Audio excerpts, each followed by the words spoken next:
Let's go Dakota McGregor taking on Robert Trujillo in the first ever 155 division title on the line Power Slap number 12, March 7th from Fontainebleau.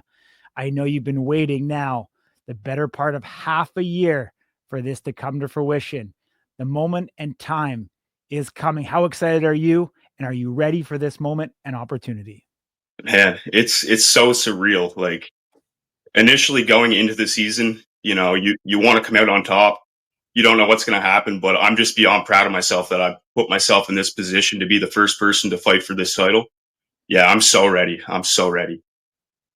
I mean, you are going to be putting Canada on the map. The first time a Canadian has ever fought in a title match. I know in a lot of ways you don't want to add additional pressure to you, but have you thought about the magnitude and what that will mean representing Canada?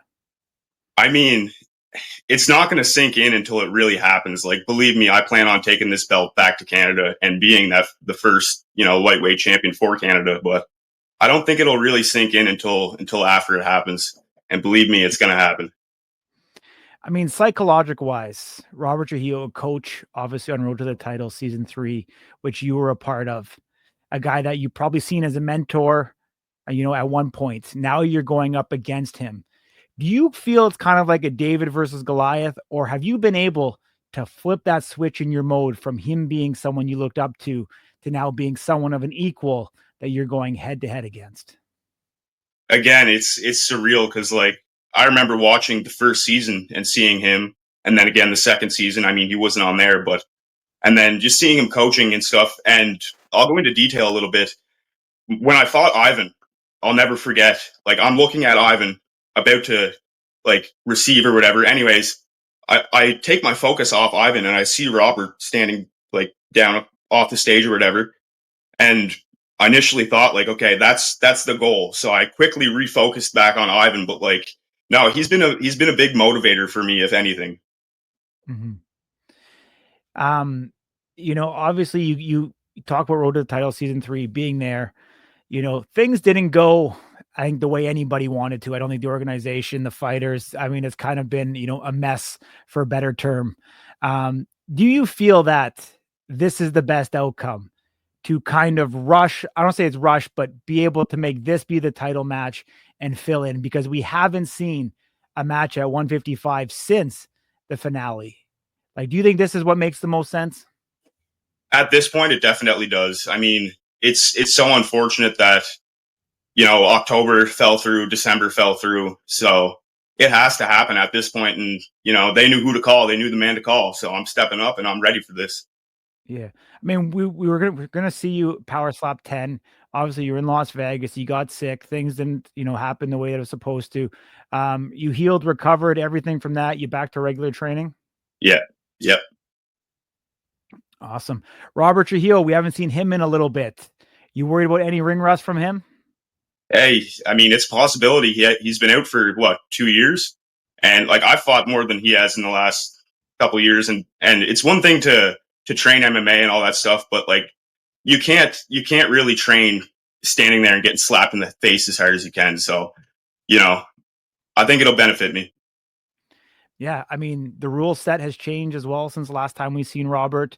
A lot has changed in many ways.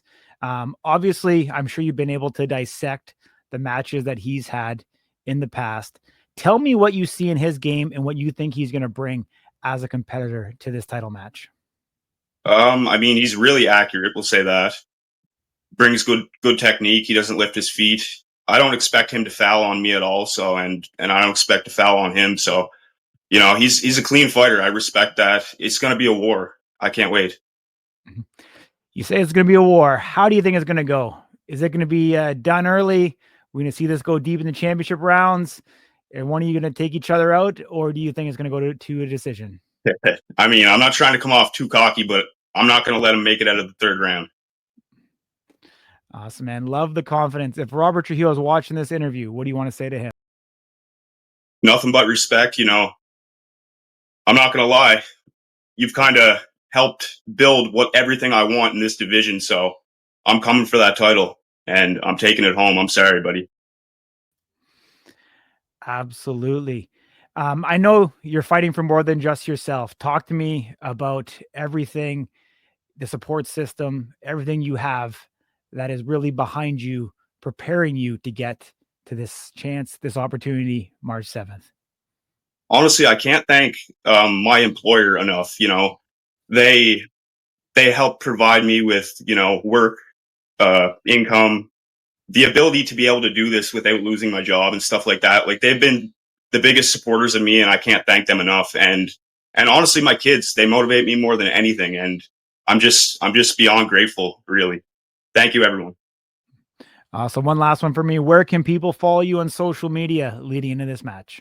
Dakota McGregor on Facebook, Dakota McGregor on Instagram, pretty much Dakota McGregor on all platforms. Awesome. Appreciate Can't miss you. the space. Awesome, man. Appreciate you. Travel safe, Thank you. safe weight cut, and we'll Thank see you. you there in Las Vegas. We'll see you there. Take care.